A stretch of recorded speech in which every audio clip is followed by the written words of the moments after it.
Bismillahirrahmanirrahim. Assalamualaikum Abi. Ini pertanyaannya masih berkaitan sama yang kemarin tentang ujian.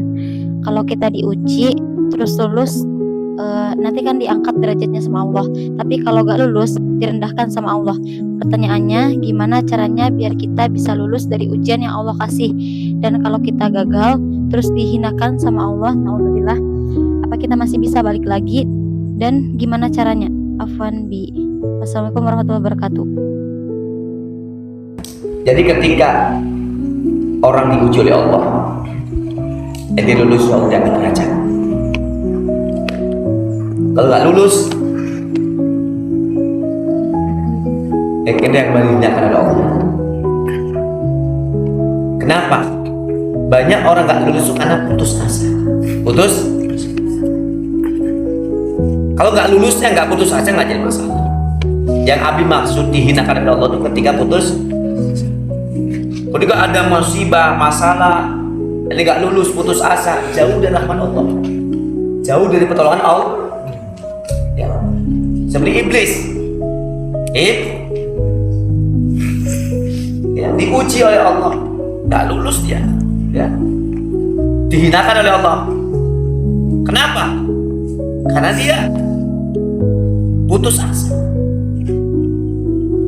Seandainya iblis tidak putus asa, mengganggukan dosa, menyalahkan diri sendiri, menyesal, taubat, tidak putus asa, Allah bakal maafkan, ya kan?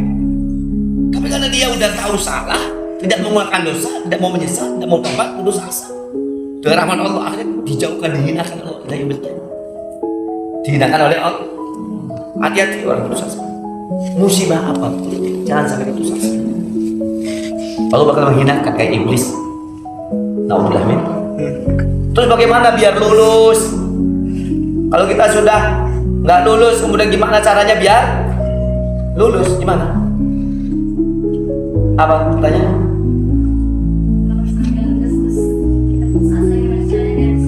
Nah, kalau nggak lulus, kita putus asa. Bagaimana cara biar balik lagi?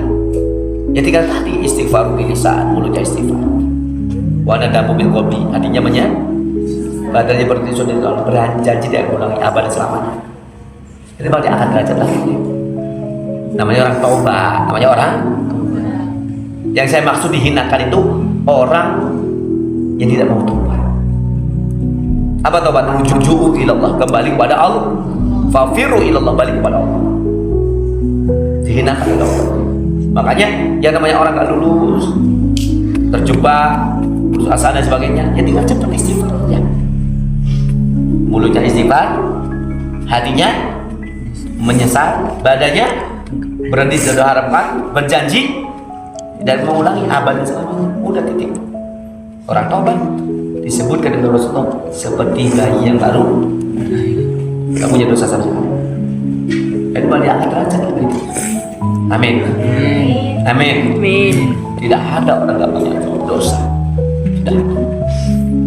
Sebaiknya orang bukan tak punya dosa, memperbaiki dari kesalahan. Yang dihinakan tadi, dia berlarut-larut dalam dosa, keputus asa karena musibah, terus-terusan akhirnya putus asa, menyalahkan Allah. Ini yang dimaksud dihinakan oleh Allah.